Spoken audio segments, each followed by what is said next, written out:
Hi there, I'm Sarah with WTI, and I just wanted to tell you about something that makes my day a little bit brighter, and that is Monster Energy Ultraviolet Energy Drink.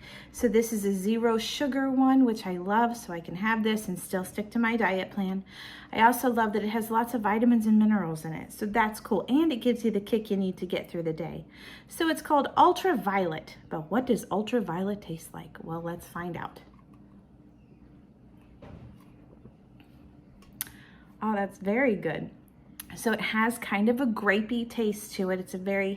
It's not overwhelmingly grape, but you can taste the grape flavor. It kind of tastes like a grape sucker, so I love that. So the flavor's good. I love the zero sugar.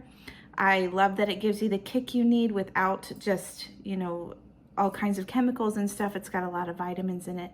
So I recommend this. I really enjoy it, and I think you will too, and that's my point of view.